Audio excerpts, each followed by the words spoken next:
this time. Good evening. This is the June 26th, 2019 meeting of the Moscow Planning and Zoning Commission. Welcome, everybody.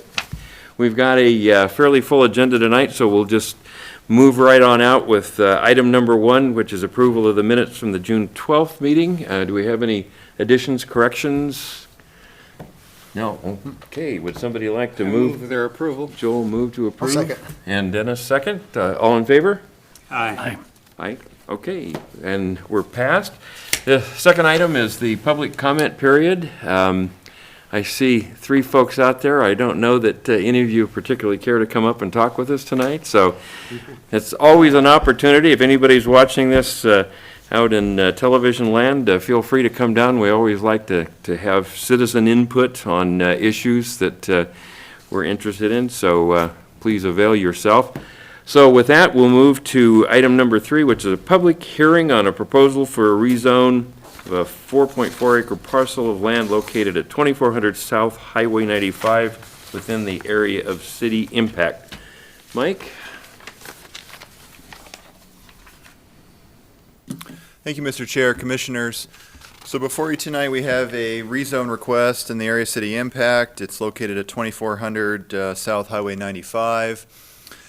And it's a 4.4 acre parcel located 2400 South 95. And they're proposing to rezone this from the ag forest zone to the motor business zone. And then per the area city impact agreement with Latah County, the commission conducts 1 public hearing and then forwards a recommendation up to the county on this matter.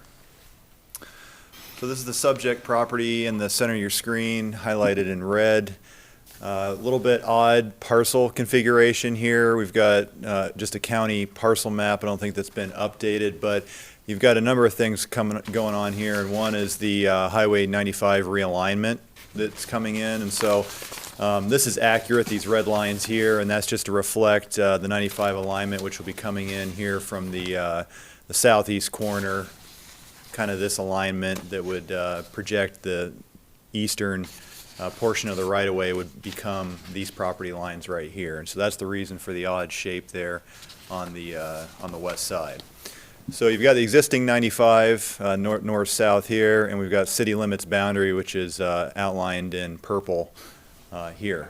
Fountains Industrial Park up in this area. You have various commercial uses, so that's prime land. To the west, you've got Bonkers Children's Play area here. Little mobile home park here, various single-family residential uses, an old dairy here, and then Dale's Boat Works, I think, there to the northwest. And then to the south and to the east is just primarily agricultural land. You do have a crop dusting operation runway there with fountains to the northeast. So just a closer view of this property. We've already seen a couple rezones in this area, and one was for, I think last May, was for this property here that contained the house as well as the barn and the outbuilding. And so this would just be the area that surrounds that. Looking at the comp plan designation, it's currently designated as auto urban commercial, as well as the whole Highway 95 corridor there on the east and the west. The purple designation to the east is industrial designation. And then further there to the west, the kind of reddish gold color is high density residential. So looking at auto urban commercial, providing for commercial services, it's mainly oriented towards motor vehicles requiring large amounts of land, usually located adjacent to existing commercial developments along major arterials. Where vehicular traffic could be accommodated, and then it points us to the motor business zone as being the most appropriate zoning designation. So these are the 2 properties that were previously rezoned, one in May and then the other one I think late last year. Motor business was the designation that they went to from ag forest. Prime land to the west is industrial, and then the properties to the north west side of Highway 95 are also motor business. So this would be the proposal going from ag forest to motor business. Would just tie in with the existing rezones that occurred within this area. So looking at the zoning code, referring to the motor business zone, it's providing for the location and grouping of compatible uses, having similar operation, and primarily dependent on motor vehicle-based trade. And then we want to concentrate these uses to increase convenience, utilizing services, and also to allow activities to render the maximum service. And then it really allows for a wide variety of commercial uses, retail enterprise, office, restaurants, printing, publishing houses, religious institutions, residential uses, hotel, motels, off-street parking facilities, storage facilities, laundromats, light manufacturing. And looking at, we've gone over this before about our annexation policy. Typically the city and the county have agreed that property should be annexed if it's directly adjacent to the city limits, just provide for the logical growth of the city and the extension of the utility services to that area. We do have an annexation policy which states that those properties located adjacent shall be annexed when there's a couple of qualifiers there. The first one, the property is completely surrounded by the city, and the second, the property is served by city water and or city sewer, and the property has a structure located on it or associated with it. And so appears, like we've gone over before, that these don't really meet our annexation policy. The city limits boundary is directly across to the west, but it's not completely surrounded by the city. And really the major issue here is just lack of sanitary sewer service within the area. The closest is across the bridge by the lift station, which would be just to the west of Fountains Industrial Park. And also the small size of the property and limited utility demand also factor into that decision. So, we would not recommend annexation at this time. And this would be the issue as far as the sanitary sewer. We do have a water main that extends up 95 there, but this would be the nearest connection as far as sanitary sewer with the lift station here just across the bridge to the northeast. And so at some point in the future, when there's a project that may extend that down, it may be more appropriate for those properties to annex and connect to full city services at that point, but at this time we just can't serve them. So staff's recommendation is the commission conduct a public hearing and put forth a recommendation of approval to propose rezone from ag forest to motor business with no conditions, and direct staff to prepare an RCS document. I'd certainly be able to answer any questions you might have. Thanks, Mike. Any questions of Mike on the presentation? Okay, with that, we will open the public hearing.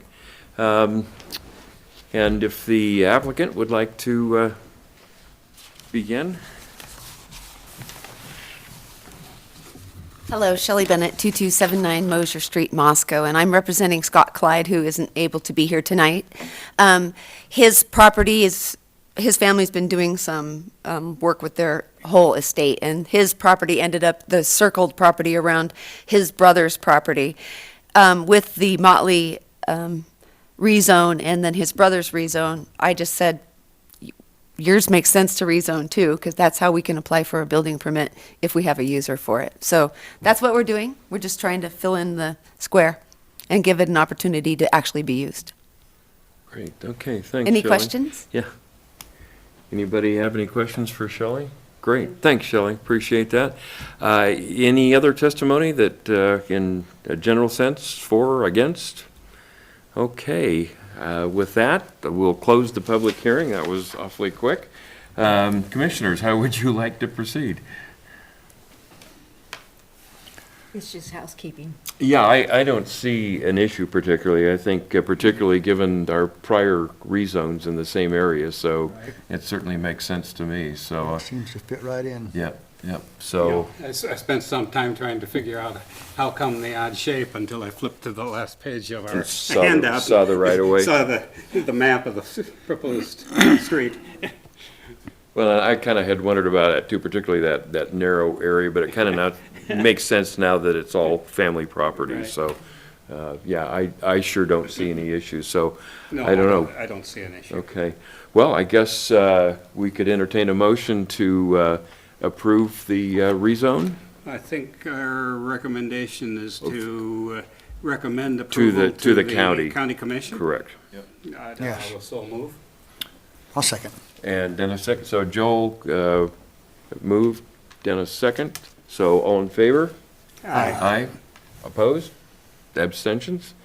Now, Mike, you mentioned relevant criteria and standards, but do we do that with the county, or is that, do we need to prepare a statement for that as well? Correct. For the county as well? Yeah. Okay, so we'll need a, Okay, I move that staff prepare relevant criteria and standards. relevant criteria I and always get 'em mixed up, standards. so, Second. okay, and Mike second, so, all in favor? Aye. Aye, okay, opposed, abstentions? Okay, I think we've got that. Thank you very much. Shelley, appreciate the presentation. You're welcome. Thank you very much. There's the answer to my next question. I was wondering if we were going to be having another public hearing. So, next item on the agenda is public hearing for proposal, a preliminary subdivision plat of a 1.49 acre parcel located at 1924 Nursery Street, Paradise View Addition. And we'll start with a presentation from Mike. Thank you. So, correct, we have a public hearing tonight. This is a preliminary plat request from the Moscow Affordable Housing Trust, Nils Peterson. And the property is located at 1924 Nursery Street, being referred to as the Paradise View Addition. So it is 1.49 acres in size. We're proposing a preliminary plat for 17 lots, and those lots are ranging from a little over 1,800 square feet to a little over 5,000 square feet in size. It includes 12 twin home lots, 4 townhouse lots, and 1 single-family lot. There'll also be, as part of this proposal, a public alley dedication, and there is an existing stormwater detention pond that's intended for Indian Hills 8th and 9th editions that ends up being in the southeast corner of this property already, but that will be divided off and platted as part of this proposal. So just to orient yourselves, we've got the property here outlined in red. So has 3 street frontages. We've got Powers to the north, Nursery to the west, and Palouse River Drive to the south. Palouse River Drive is a minor arterial. The other 2 streets are local neighborhood streets. This is the Campus Crest development, multifamily to the west. There's various commercial uses to the south side of Palouse River Drive. There's a single-family agricultural lot directly to the east.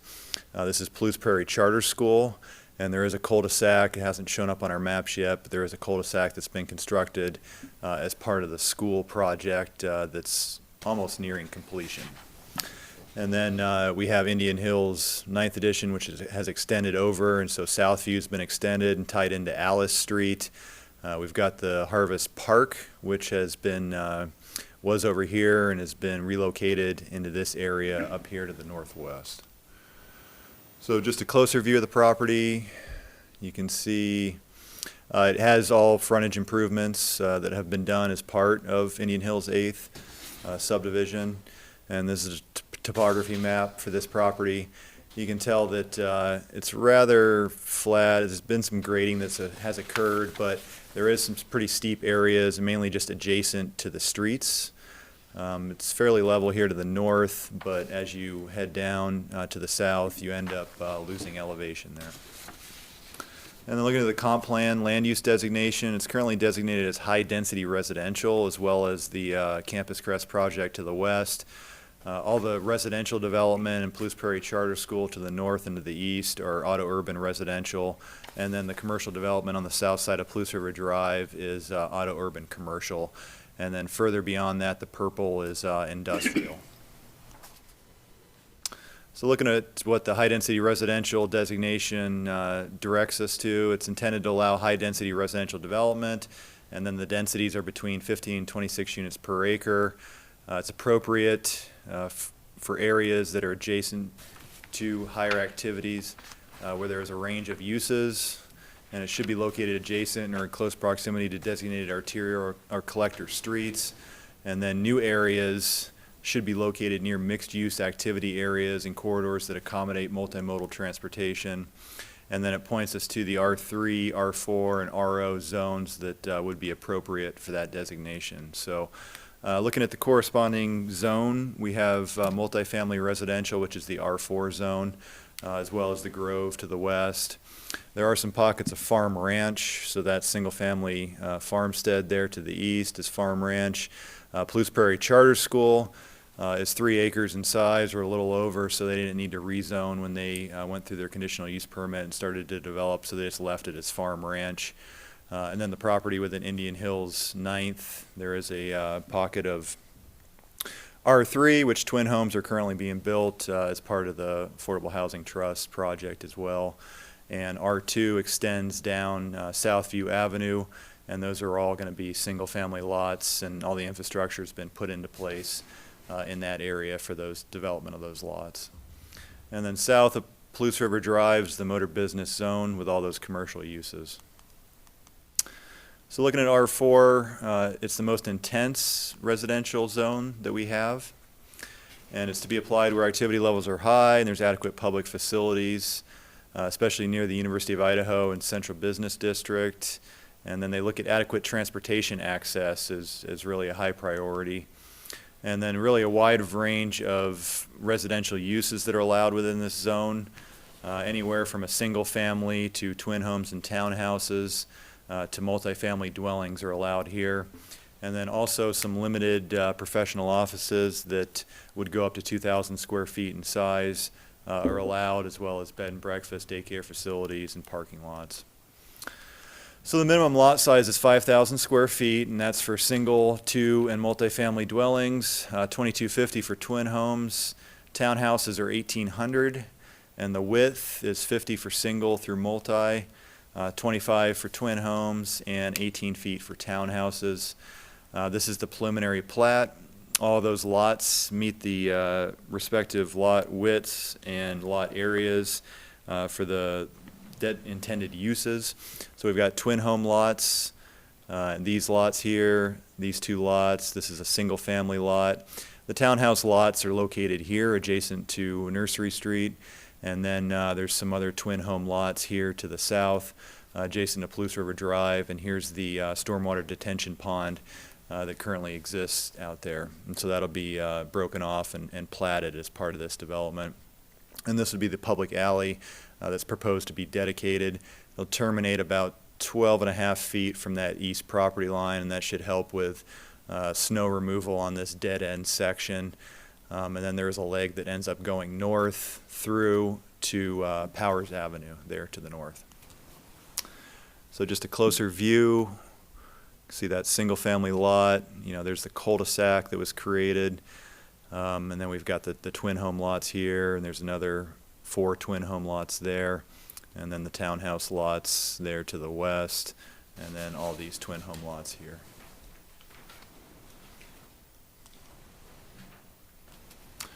So Nursery, we discussed before, it's a local neighborhood street. It is 34 feet wide. There's parking on both sides, 8-foot tree lawn, 5-foot sidewalk. Powers Avenue is really essentially the same as Nursery. Palouse River Drive is a minor arterial, and so just the northern portion of Palouse River Drive in this area is developed and improved. It's an 8-foot tree lawn, 5-foot sidewalk just on the north, and then there's the public alley intended to serve the rear of these twin home and townhouse and 1 single family lot. So that's a 16-foot paved width, and it has 2-foot gravel shoulders on both sides of that. And so that would meet our typical public alley section. So you can see the 16-foot width sloping towards the middle with a storm catch basin every so often with a stormwater main extended down there. And then the 2-foot gravel shoulders on either side, 24 foot of right-of-way there. So our water system, we do have existing mains. Really all the streets that surround this property, there are water mains in those. And then the 2012 Comprehensive Water System Plan, Public Works has taken a look at that and determined that the existing system has adequate potable and fire flows. Sanitary sewer, there are mains in Nursery and Powers. Public Works has also looked at our comprehensive sewer system plan, and they determined that it is adequate to serve the additional flow. And then, of course, storm sewer is going to be conveyed to the existing detention pond in the southeast corner of that property. The parkland dedication, so this was previously dedicated. It was part of Indian Hills 8th, so That dedication, along with Indian Hills Ninth, they had combined that into the dedication for Harvest Park, and so it already satisfies our subdivision parkland dedication requirements. So with that, staff's recommendation is to conduct a public hearing upon the proposed preliminary plat, and upon consideration of any testimony presented, I recommend approval of the preliminary plat request and direct staff to prepare the RCS document. And I'd certainly be able to try to answer any questions you might have. Any questions for Mike? I don't have any. Mike, the one piece that I was wondering is with the alley, it obviously doesn't have to meet a street standard, but I didn't notice any provision for sidewalks in the plat, or is that to come later? No, alleys typically don't have sidewalks. So, Okay. yeah, this is actually we have, street standards, which have anywhere from local neighborhood streets to collectors to minor arterials, but this is the public alley street standard Okay. that Transportation Commission would have worked on, and that's essentially what that is. So So they're meeting, Serves both Yep, purposes. they're meeting Okay. a public alley street section requirement, so it meets Great. that. Okay. Any other questions for Mike? Okay, Mike, thank you. And with that, we'll open the public hearing, and Nils, if you would like to address the commission as the applicant, we'd love to hear from you. That one. Great. Thank you so much. It's a to pleasure have to you be here. here. And thanks to staff, as always, for a very solid presentation. And Scott is here, my engineer, if there are any questions for him.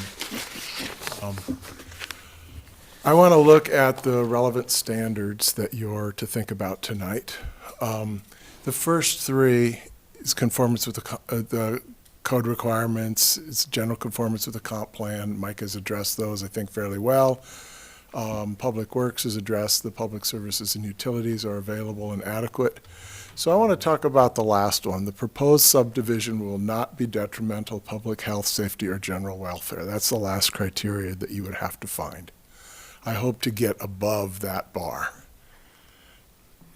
But before I do, I think it's worth talking a little bit about what the Affordable Housing Trust is doing and what affordability is. We've seen various things floating around in the paper. The city is participating in a large-scale study, which is going to put some new news out there about affordability. The Housing Trust uses federal money, so we're driven by federal definitions. The federal definition of affordable is the cost of the mortgage or rent is less than 30% of the gross income. Banks have other criteria for lending. They may want the mortgage to be somewhat near that, 33% of the gross income. The total indebtedness maybe 45%. But this is the one that drives me. It has to be quote, affordable, it has to be 30% of gross or less. And then the other is that my target demographic is households whose income is 80% of the area mean income. And every year, HUD publishes their set of numbers that define the rules for me. I made a table there. The AMI, the area median income, 50, 60, 70, 80%, and then going across 1, 2, 3, 4, and 5-person households. When I look at that, and they change that table every year. That's the 2019 one is either out or come out shortly. When I look at those numbers, I think there are a lot of jobs in Moscow that pay right in that range. That those are my friends and neighbors. And those are solid jobs at the university, at the hospital, at the school district. They come with benefits, everything else. And that's the kind of wages that they pay. And those wages won't buy a house in Moscow. That's the statement of the problem here. A year ago, was it, I came and did an exploration with some of you, a case study of what if we made an extremely small house. The hypothesis, let's just shrink it until it becomes affordable.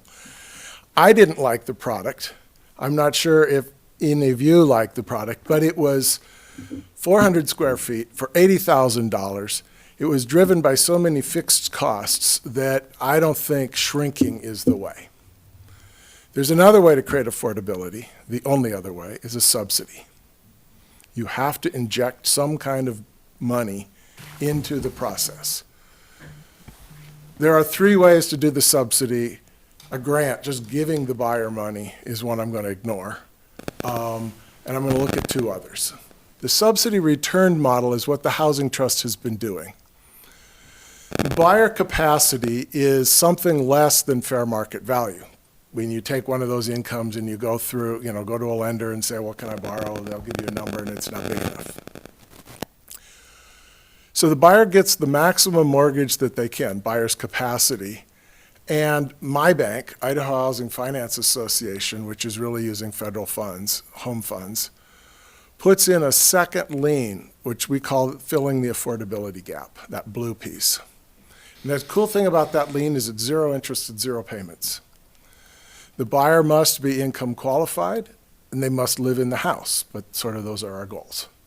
And when they sell, after they repay the first, they repay the second, to the extent that that works, right? I mean, second position lender is always at a higher risk. This happens when we sell Moscow Affordable Housing Trust to our first owner.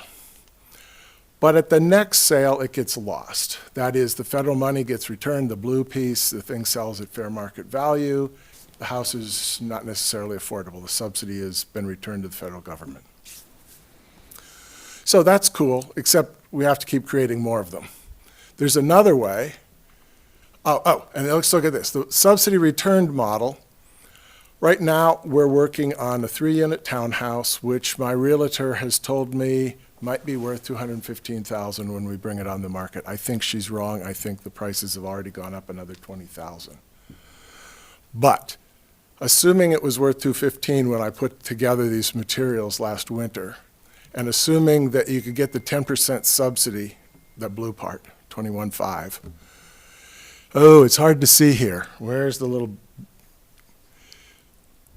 That one, that one, that one, and that one. Just those 4 household incomes are going to be able to buy that house. So it's fairly narrow ability to service the market. The third way, I remember I told you the 3, grant, returned, and subsidy retained, the community land trust. This is what we're going to do. And I'm going to take you a little detour on this because it has some tax implications, I think, and that's going to be important to your finding. We own the land outright. We don't sell it.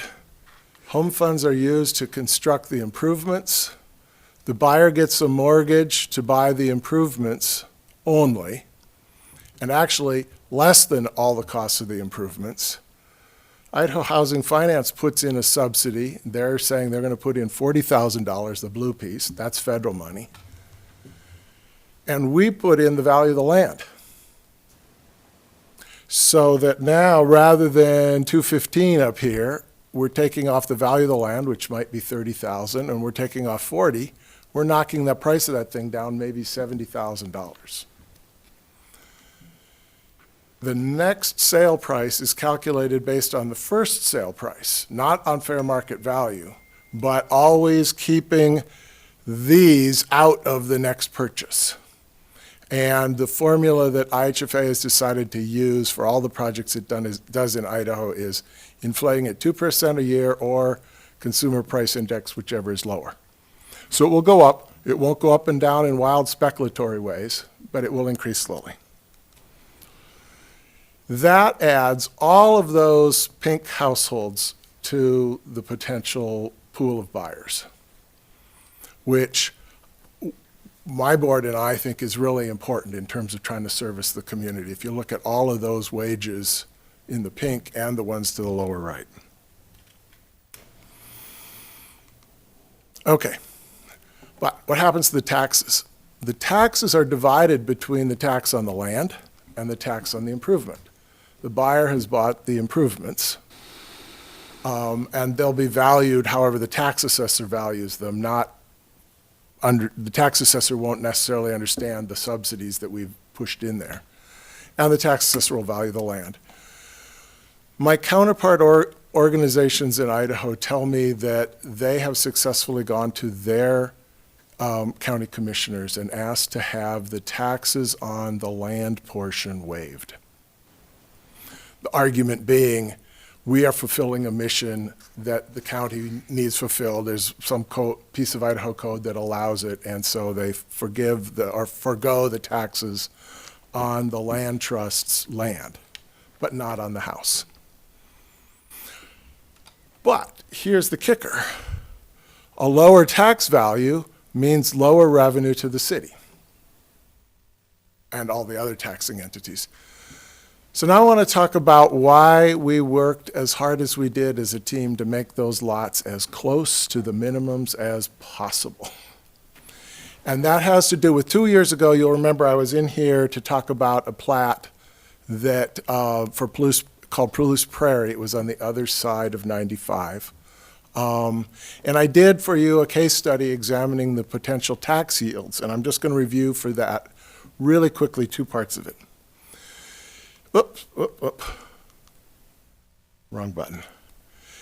We're going to look at 3 lots, Lot 7 and Lot 8, and they are 28 and 36 feet wide. That was as narrow as we could make those townhouse lots.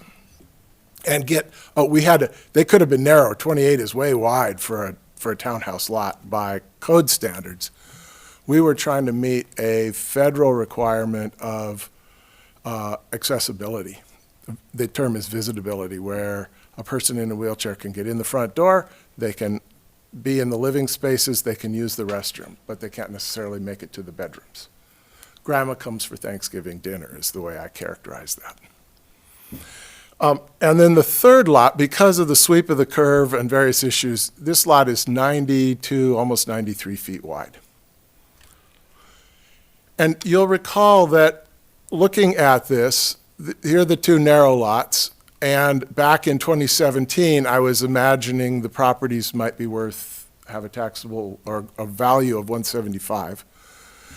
And then thinking with Tyler Palmer about what it costs to build the road today or build the road again in 30 years when you have to dig the whole thing up and build it again.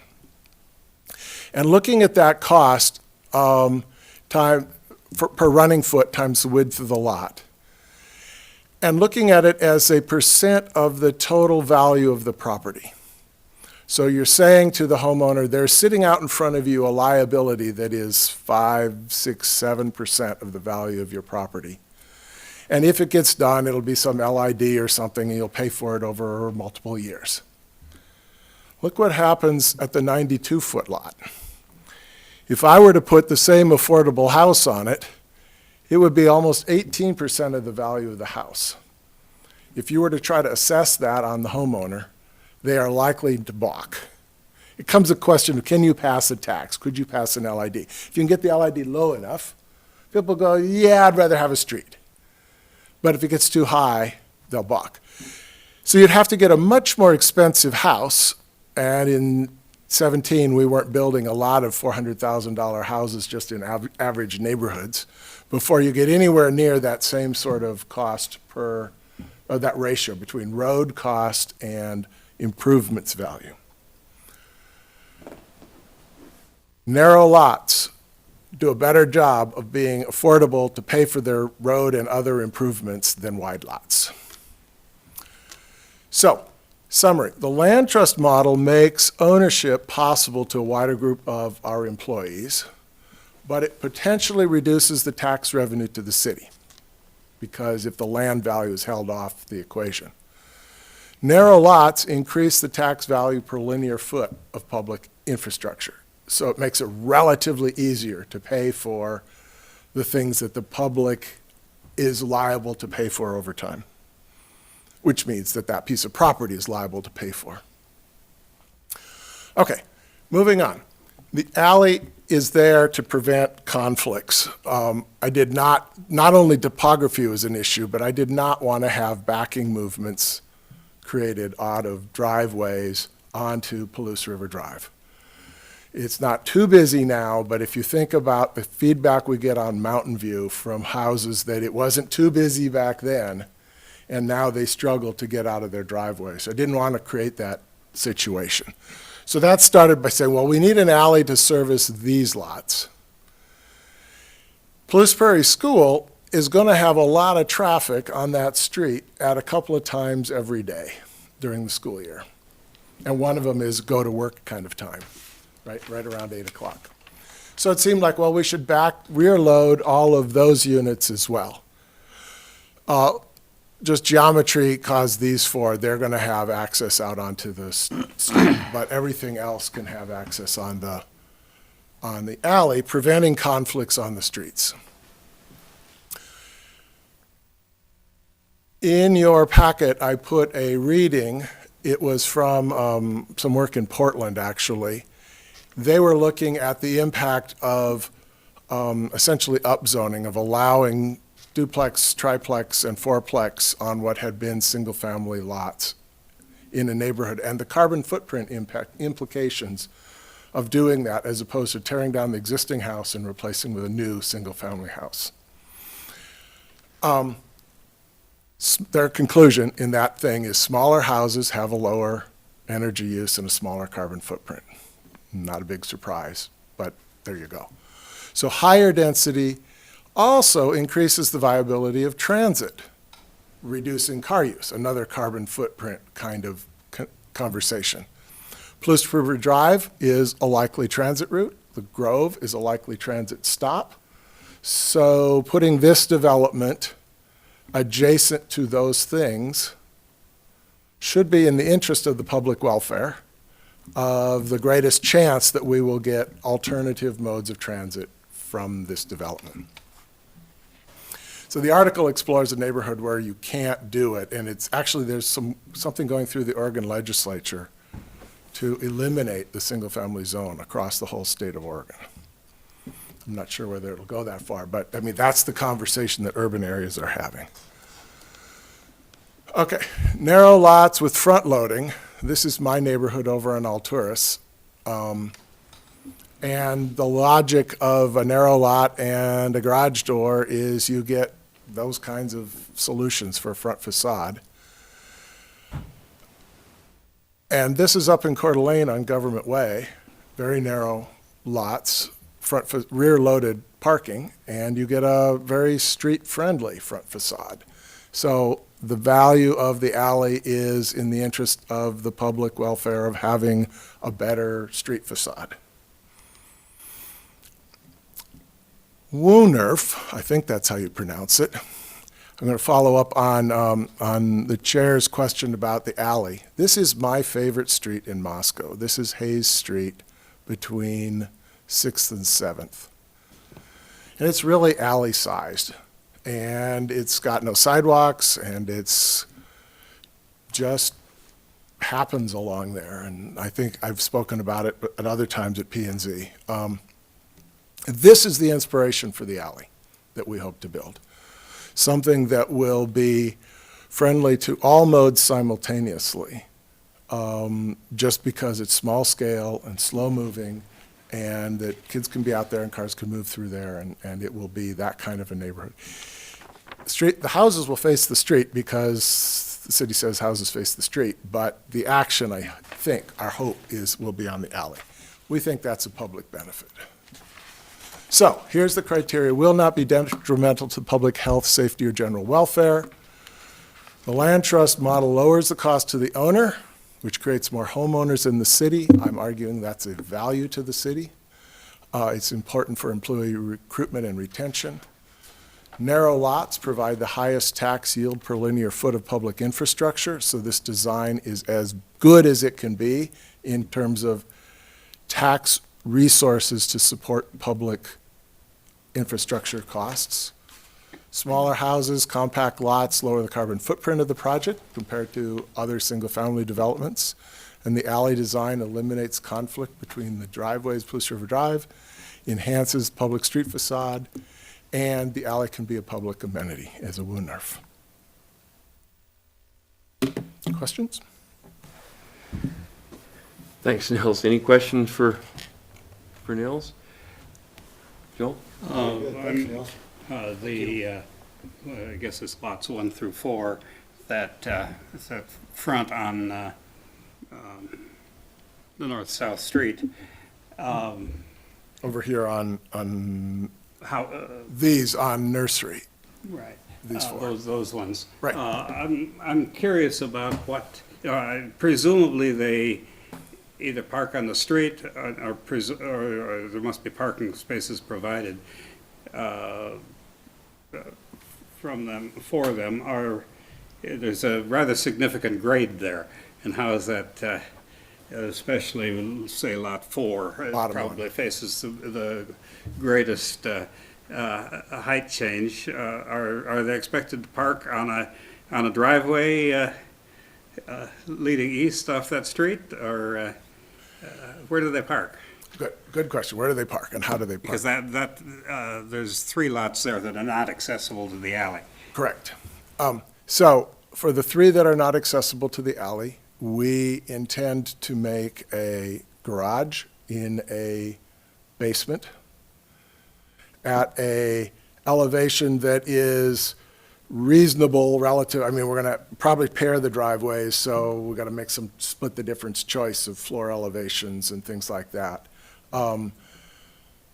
Such that they have a garage to put 1 vehicle in and 20 feet of driveway, they could park a 2nd vehicle. That will meet the requirements for R4 zone.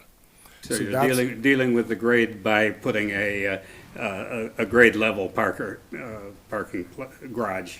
Correct. Yeah, okay. And then above that, at the level, if you've been out and looked, there's a large leveled area.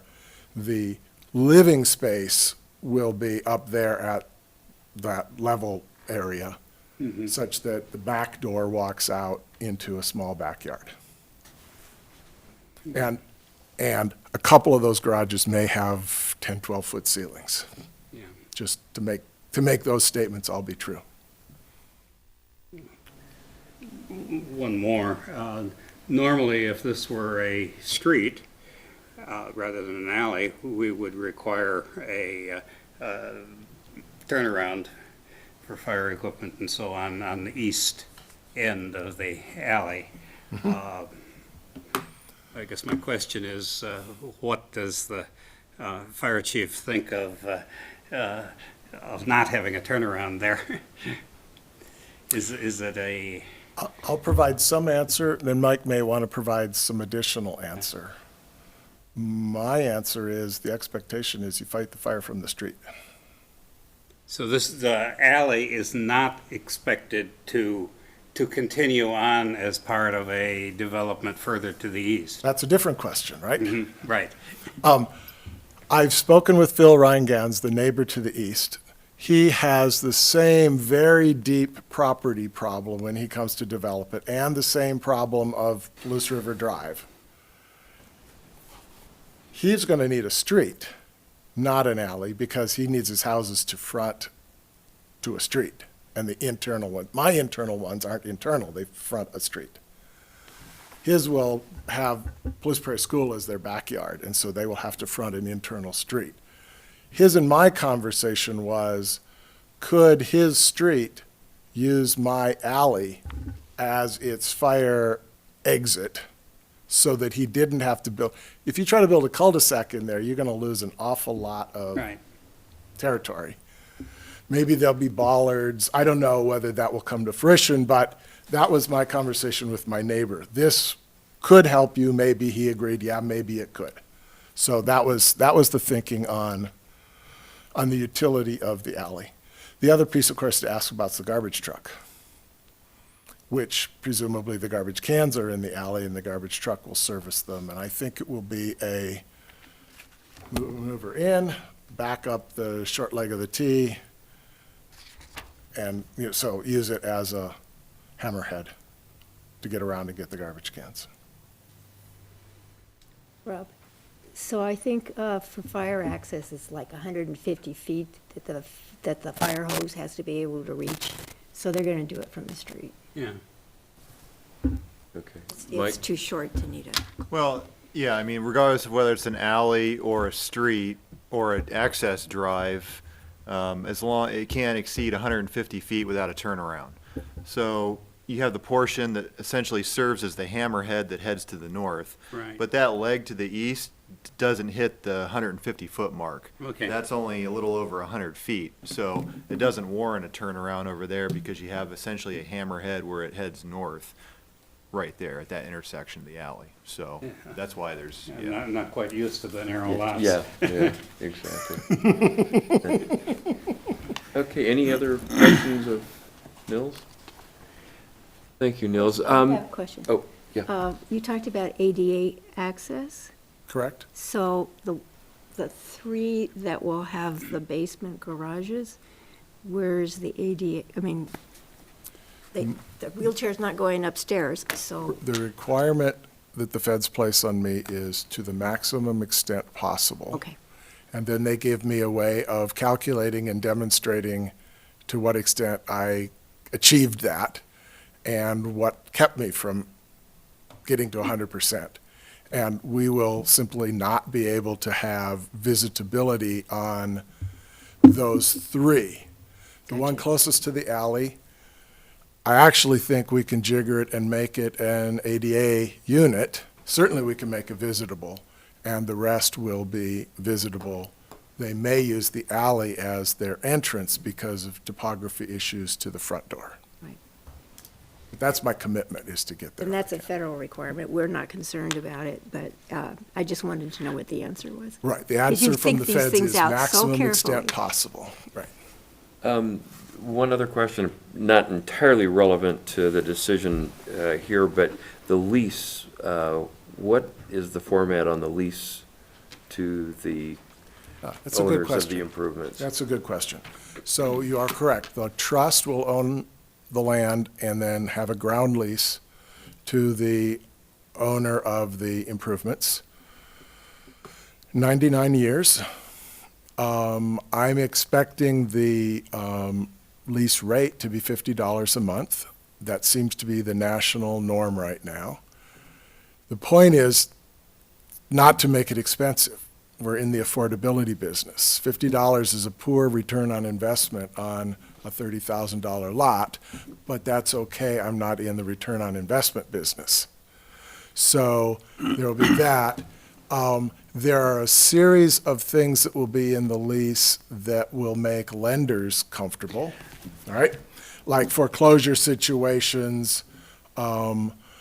We will require, in the happy case, we will require the owner to sell to a like individual, that is, similar income demographic, under 80%, and we'll have a rider in there that will influence the sale price such that they're not selling the value of all that subsidy in the resale. They're selling the piece that they got, plus some appreciation on it. Does that help? It does, and another piece of that then, I assume that you haven't applied for the tax waiver yet, but you're intending to, given what you're seeing with other communities. Is there an opportunity for a portion, if not all, of your lease fee to be a fee in lieu of taxes so that you're not having to ask for an entire relief on the land piece of tax? So I don't know that you would have an answer for it, but since the taxation issue is a bit of a concern, I don't think it would jeopardize a decision, at least in my view, but it's something to at least think about if you're moving forward. Right. If we're unable to obtain tax relief, I think that's the worst-case scenario, then we'll pass the cost of the tax Right. on in the lease to the homeowner, which I don't want to do. But the trust doesn't have a revenue stream to pay it, so it needs to go somewhere and go to the homeowner. But if you do get the tax waiver, there would be an opportunity to do a fee in lieu of, potentially? Potentially. Yeah. I need to see what Idaho Housing, Okay. because they've got the federal money, Right. and that federal money is in there, makes it all sticky, Yeah. and what my counterparts in Idaho are already doing. Okay, yeah, it was just, I don't think, it was more a curiosity Curiosity, question, so. great. Okay, any other questions for Nils?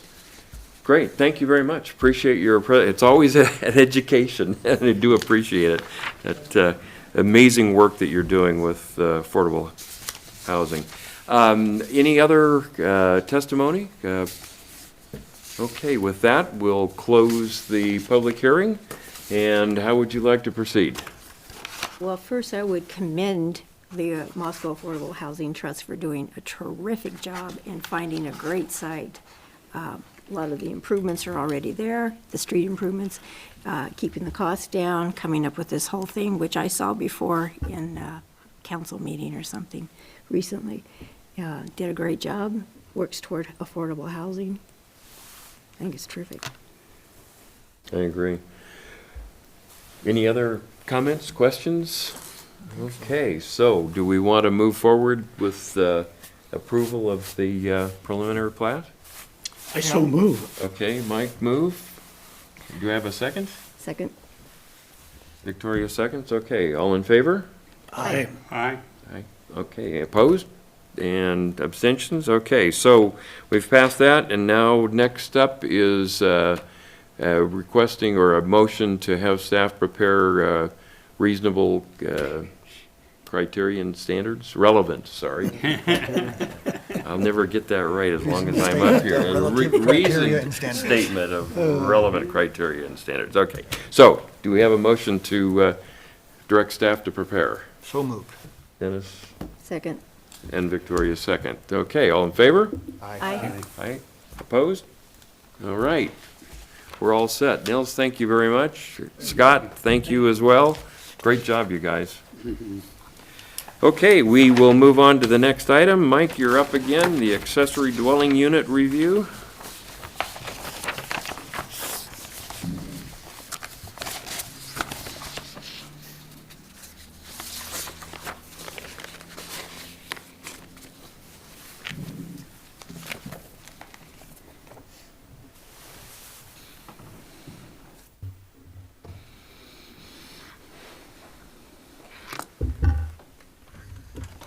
So this is really just a continuation from our last meeting where we reviewed where we were at with accessory dwelling units.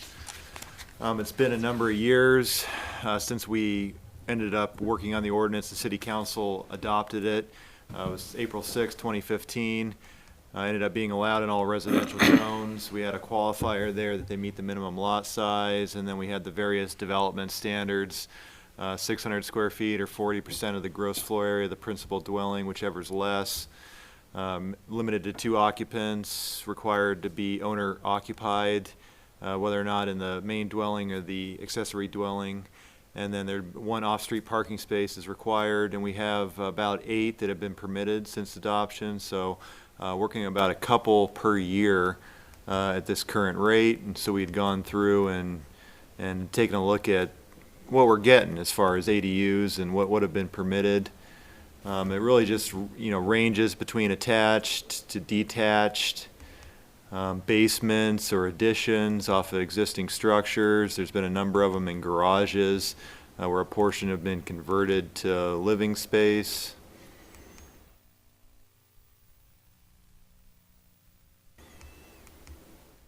So we just really reviewed a handful of the ones that have been permitted, and then had taken a look at the different zoning districts, and really, when we were doing this, a lot of this was envisioning a lot of the older areas where you had alley access and there were accessory structures, and you could put that, in the accessory structure, possibly build one or put it, somewhere in the house. And then we had, done quick analysis as to the number of lots that don't meet the minimum lot size, the ones that are excluded. And so, I had said last time that every year we get, maybe 1 or a couple inquiries where the property doesn't meet the minimum lot size and they're not able to, proceed with an accessory dwelling unit because of that fact. And there appears to be a number of them in the R2 area, around East City Park. There was probably a plat there that ended up platting these 6,250 square foot lots, whereas the minimum lot size for R2 is 7,000. And so there are a number of lots there, but really just spread out through, throughout the community. A lot of the areas on the east side of Mountain View, those are newer subdivisions that, there hasn't been a whole lot of changes as far as the minimum lot size. of our zoning districts, and so there really isn't, any reason why those lots shouldn't meet the minimum lot size. But, so I'd kind of ended it at this point last meeting, but really wanted to go back and maybe revisit, what had happened as far as the data that we'd collected that went into this, and we had gone out and included this as part of the citizen survey. And so the commission submitted some questions as far as gauging ADU interest at the time, and then we followed up with a couple open house meetings, and we gathered some additional data at that point. So we had, asked a couple of questions, how you would support ADUs within your neighborhood, and it was pretty overwhelming as far as, people looking at supporting them. So 38% agree, 25% strongly agree. There were some neutral, maybe didn't know. And then the disagree is, only coming in at about 17% there, with 3% don't know. And then we asked a follow-up question about how likely it would be, if you wanted to, how likely would it be that you were going to add an ADU to your property if it was allowed. And so we had quite a few people disagree, 24% strongly, 23% disagree. There were a number of neutral, indecisive as to whether or not. And then, it showed that 6% strongly agree, 7% agree, and then there were some other factors that, don't know. So maybe conditions may change in the future where you'd want to add one, but I think it really just reflects what we've experienced. So people don't really have an issue with allowing them in their neighborhood, but they're not going to go out there and build one as soon as this ordinance was passed. And so I think it really just reflects the data that we collected before as to what has happened over the last 4 years. And then we broke it down by sectors for our citizen survey. And so response percentage for strongly agree and agree to the question of supporting ADUs in their neighborhood. The area south of 6th Street in the older area of town, 84%, really high. A little bit lower, 59%, kind of in the Fort Russell area, all the way to Mountain View Road. 60% east of Mountain View, a little lower in south of the Highway 8, as well as University Heights area, and then the U area, 69%, and then northwest quadrant, pretty high as well, 78%. But then you look at the percentage that strongly disagree to the question of supporting ADUs in their neighborhood, and it's really low. So, in the older areas of town, 11% would disagree, of the question of allowing ADUs, 16% in kind of the Fort Russell area, 15% north quadrant, northwest is 10, U's 10, 28% to the south, and then 29% to the east of Mountain View. Question? Yeah. Of the 8, weren't there a couple that were in the Fort Russell area? The 8 that have been done in the last couple of years, were a couple of them in the Fort Russell area? Not necessarily in the historic district, but in the area. In the Correct. Yeah, there's one that is on 7th Street in this area here. There are a few. There's one on Victoria. There was one kind of Julie Drive area to the north. We had one, I believe, on the east side. Actually, quite a few in the newer areas of town as well. I mean, there's been a few in the older areas. We had, I think, one recently that's going through the conversions on Jefferson Street, closer to the south couplet in an R4 zone. So we've had a number of them in, those older areas that they've been converting kind of older garages and converting a portion of those to an ADU. And then, let's see, strongly agree or agree to the question of likely to add an accessory dwelling unit. So once again, we were pretty low as far as the people that actually wanted to, thinking about doing one if it was allowed. And then I think this was a result of our open house meetings and the public comments that we received there. So we had asked, there's certain elements that we were looking at the time, and there's about 6 of them. Regulating the design, having it be consistent with the design of the main house, I think was the idea. And then some communities regulate the location of the entrances. And so I think usually, you wouldn't have the entrance be visible from the street would be that regulation. So you wouldn't be able to tell that there's an entrance to a second dwelling unit on that property. Owner occupancy was, requiring the owner to live in the ADU or the main house. Off-street parking is, obviously requiring an additional off-street parking space. Maximum occupancy, limiting the number of occupants that can reside in the ADU, and maximum size of the ADU.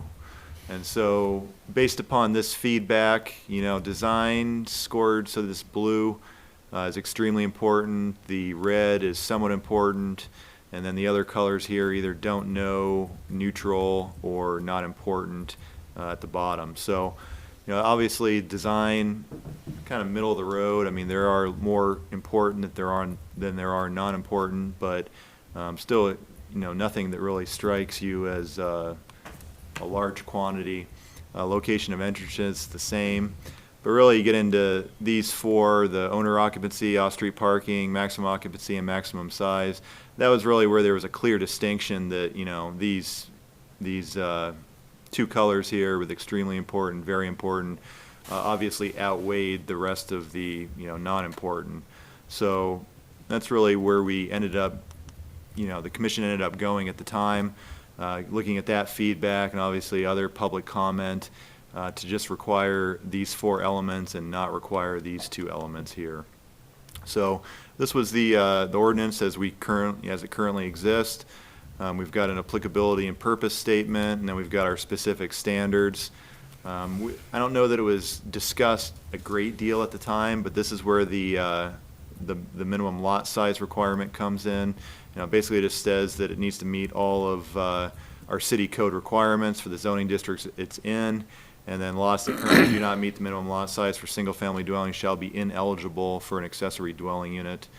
And then it goes on to talk about those factors, the size, with our 600 or 40% of the gross floor area, whichever's less, limiting occupants to 2, owner occupancy required, and then we've got quite a bit of language about what that means as far as owner occupancy. Essentially residing on the premises for more than 6 months out of a given year, and being reflected in real property records, being licensed to vote, things like that. And then we have off-street parking where you have the one additional parking space that's required for the ADU. So that was really the bones of the ADU ordinance. And so, yeah, we were just, coming back at this point after, we'd thought that we'd get quite a few more of these being built. And like I mentioned before, it really just reflects what the data had told us early on, was that, I don't think anybody necessarily has an issue with them in their neighborhood, but we just haven't been getting a whole lot of them. And, I mentioned last meeting that that's one of the kind of really the only qualifier is the lot size, and we have fielded a number of those that have not met the minimum lot size, and, they've sounded like they were serious about proceeding with an ADU. And so that's why I brought it up at the last meeting, and we continued discussion here. And I think the other elements are working fairly well. I haven't really heard any feedback as to somebody that wanted to move forward but were unable to because of any one of these elements. Usually if they don't have any parking on site right now and they're non-conforming, they're still able to add a spot somewhere. I haven't worked with anybody that hasn't been able to meet these requirements, even the 600 square feet or the 40% of the floor area of the main structure. They work on creative designs as far as walling off those areas. This is the bottom of kind of a garage. We had these designs where, the existing garage is larger than 600. They ended up creating a wall here, and this is just storage area. It could be for the ADU or it could be for the main house. And so we really haven't seen, this was the one on Jefferson Street. But we really haven't seen, and this was the one, on 7th Street in the older area of town with this garage. And then, once again, they're still creating the one garage bay, and this was just all open space, and I think a 2-car garage, and then they walled this off and created the bathroom and the living space. And so You know, it really hasn't been an issue with existing structures being too large and not being able to, you know, somehow accommodate an ADU within that structure. But yeah, I just wanted to, you know, kind of talk this through and, you know, maybe move forward with an amendment just to eliminate the requirement of the lot size. You know, I think going back to the survey data, I think it's pretty clear that, you know, there wasn't a qualifier on these questions about, well, do you think it needs to meet the minimum lot size, or, you know, we didn't ask that question. That was really just when we were putting the ordinance together, and like I said, I don't think we talked about it a whole lot at the commission level. We did internally as staff and decided that, well, you know, maybe it should meet the minimum lot size, doesn't necessarily need to meet the minimum lot width. So that just ended up in there. And I think that the survey data pretty much points to, you know, people in these areas didn't have an issue with these at the time, and that's why we moved forward. And it did, like I said, it didn't have that qualifier. I mean, people in these areas, I mean, they're in the area and they don't think about the minimum lot size at all. I mean, they're all their neighbors and they're all in the same neighborhood. So, You know, as I recall the last meeting, there didn't seem to be any downside to eliminating the minimum lot size requirement, and there were still going to be significant, I mean, they have to meet setback requirements and all the other requirements. And it seemed like we had pretty broad support from the commission that was a good direction to move. So I don't know, certainly we ought to have everybody weigh in here, but I would support removing that minimum lot size requirement from the ordinance. I would agree. I know I had raised some questions, but they've been answered, and I'm satisfied at this point. Just a question, how much short is there, statistics been computed as to what the lot size is for these non-conforming ones? we have all those numbers, but most of them are, when they were created, they were legally they were legally platted at the zone lot size at the time. Right. And the majority of these, you can tell this whole area here, these are about the same size. And so these were all at one point in time, they were located in a zone that the minimum lot size was 6,250 square feet. Now, you know, subsequently, through city action, they ended up rezoning it or adding zones, and the lot size, the minimum lot size ended up turning into 7,000. So we're talking about 750 square feet, you know, for the majority of these lots within this area. I mean, there's a lot of oddball lots out there that are small. I think there's one next to Brandy.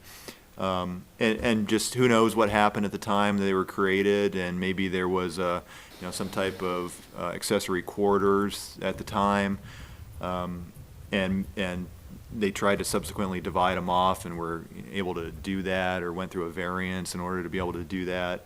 And so, yeah, I mean, there's a number of them around that, are quite a bit smaller than that, but they're, and so that, that would be kind of the prohibiting factor. There's some out there that you physically probably couldn't get a parking spot on there, and that would just be the, that'd be the qualifier for them, is that you can't physically fit another parking space on there, and so they wouldn't be able to do it. And I think once you get to a certain size, I think that's automatically just going to be able to weed the ones out that aren't able to do it, just because of the existing structures and the size of the lot. Not necessarily all the ones, in this area that are still fairly good size lot. I mean, 6250 is still a good average size lot, and especially with alley access, it allows for the whole lot to be usable, and still just provides access to both sides of the lot, and it's, a lot easier. So, I think just naturally, just the size, once it gets to a certain size, I think that naturally it will just kind of weed those ones out as far as not being able to achieve it on site. Did that? Well, yeah, I believe you're right, Rob, so long as we continue to enforce the other standards like setback requirements and so on, I don't see any likely problems. Yeah, yeah. Mike? Well, and I like the idea that it almost commingles with some of our affordability issues. I look at these and I see mother-in-law apartments, I see family members that don't have the ability to buy and the ability to get them someplace to live that is affordable for a given amount of time. So on the outside looking in, I'm thinking this could be a good deal, and I'd hate to see somebody lose the opportunity because their lot was 250 square feet too small. And if they do meet these other criteria, and I do like the owner occupancy portion of that, I think I'd have to vote resoundingly for it.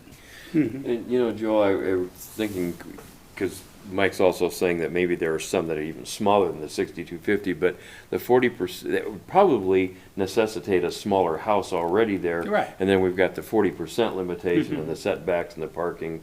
So I mean, I agree with what you're saying, but I think that there's enough other criteria in there to mitigate.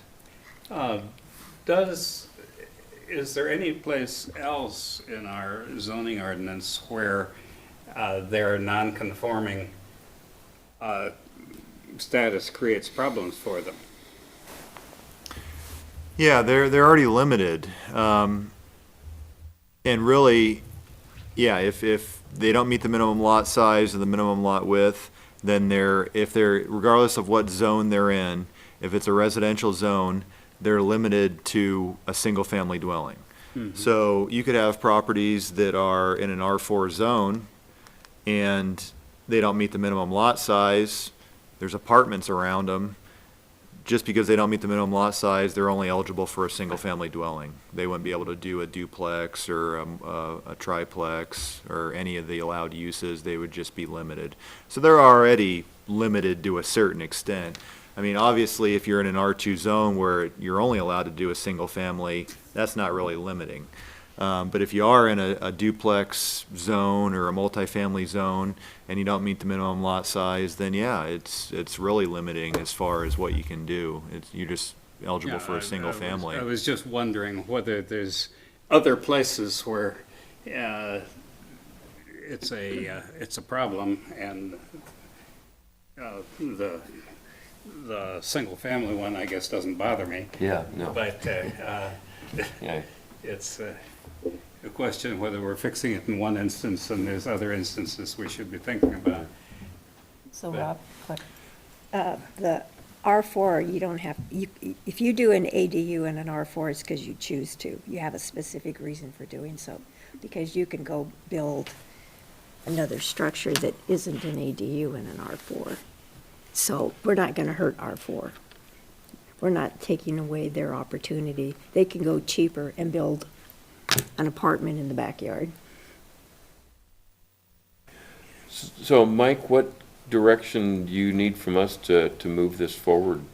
Well, if you're receptive to, and it sounds like you are, to just, preparing an ordinance just to eliminate the sentence about meeting the minimum lot size, we could certainly start drafting that up and take a look at it at another meeting. I mean, it'd be really simple. I mean, there's nothing really that would change with any of the standards. It would just be really eliminating that sentence about the minimum lot size, unless you want to revisit some of the other requirements. But yeah, I mean, as we've been working with them, I really haven't seen any issues with any of the other standards that are within it, and they seem reasonable and seem to be working out for most people that are looking at it. So, yeah, if you're all right with that, we could certainly draft an ordinance. Everybody okay with that? Yes. I'm okay with it. Let's move it forward. Okay. So, All right. out of curiosity, yeah, there'll be a hearing, and hopefully the newspaper will cover it, but these people out there that didn't qualify before, you're going to give them a call and say, hey, you can build one now? How do they find out that they can jump on the wagon now? Well, the ones over the years, I know who they are, so yeah, I'd certainly give them a call and let them know that they're eligible for one now. Sure. Okay, yeah, that would be good. Okay, great, thanks, Mike. So, next item on the agenda, our subdivision code review. Mike, do you have a, Yeah, well, we have that long PowerPoint presentation, but I think last time we'd kind of tasked you to take a look at if there's any other additional sections that you wanted to talk about that we could pull up and go through. We talked a little bit about the the number of access points and the thresholds for that last time. And if can't think of anything else and everything looks like it's there, I did include the latest other ordinance where we're doing the traditional and cluster, and we're inserting that in chapter 4 and making those modifications. So that's attached to your packet to take a look at, but I think it's really just reflects what we had discussed last time, and shifting that's the traditional section before the cluster. And really nothing has changed since we talked about that last time, and I wanted to, so if those two documents look good to you, I was going to propose that in the past with like parking lot standards, we formed more of a stakeholder subcommittee and just ran that through them to see if they have any suggestions, and then they'd make a recommendation to you, and then we'd just move forward probably on to either making some modifications and then going to public hearing, or proceeding like that. And so that's what I would propose. I think at this point I think it's fairly complete, and so previously we had a private subdivision developer, a contractor, for the landscape standard, parking lot standards, we had a landscape contractor, somebody from the tree commission. So we had a vision kind of that core group would change just depending upon what we were looking at, what ordinance we were, looking at. So, yeah, I would propose to kind of bring that private stakeholder group back together and run this through them and see if they have any suggestions or ideas or what they think of it. And then, we can work that. Maybe we'll have one or two commission members on that group. And I don't see it as very many meetings, but maybe just send this out to them and then conduct one or two and talk about, what they see, or if they have any issues with what we're doing now, and then we can get their feedback and the people that have to deal with it, get their feedback, and then move forward and go from there. okay, I certainly would support that. Did anybody in the review have any issues or comments that wanted to Question? bring up? Victoria? Building height, maximum building height, you keep saying you hadn't updated it yet, Yeah, I did you? probably haven't changed it, have I? Yeah, it's not changed. I will make sure it's changed next time you see it.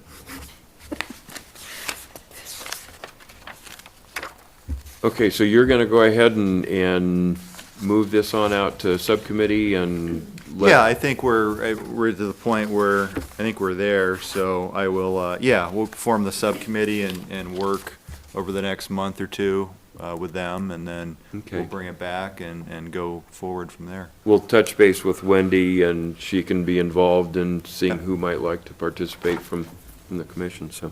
Okay, great. Any other questions for Mike on that? Okay, so the last item, Transportation Commission report, Joel?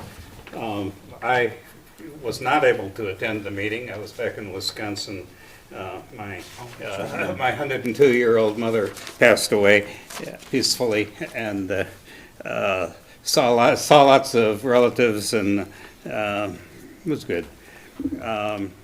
But I can cite the agenda from the meeting, which included a discussion of the hub locations for the bike share program, both at the university and in town, and a discussion also involving the University of Idaho with some changes to some of the one-way streets near the Pittman Center. Mike, are you aware of any other issues that were central to that meeting? I know, and I think they had a representative from ITD there talking about the ICCU bank project on 3rd Street, and just what they look at as far as when it necessitates a traffic impact study and some a further review of those developments. And so I think Jared Hopkins, the D2 traffic engineer, was talking to them about that. And so that's the only other item I recall that was on the agenda. Do you have any idea what kind of elements that was about? A lot of times, they look at the number of average trips that a use is likely to generate, and so I think the threshold in that area would be 100 trips.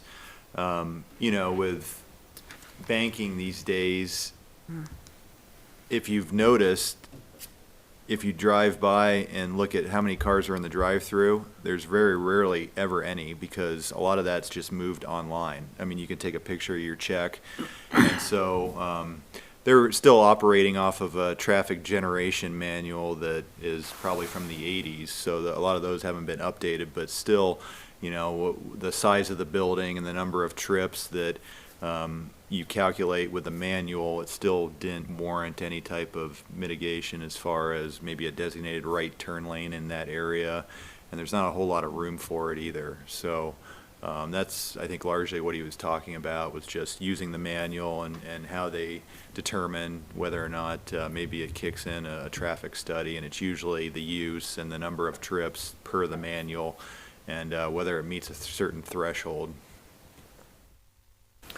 Great, okay, thank you. Ann or Mike, any correspondence that we need to? Just wanted to bring up, we had talked a little bit about this before, Rob, about canceling the next July Yes. meeting.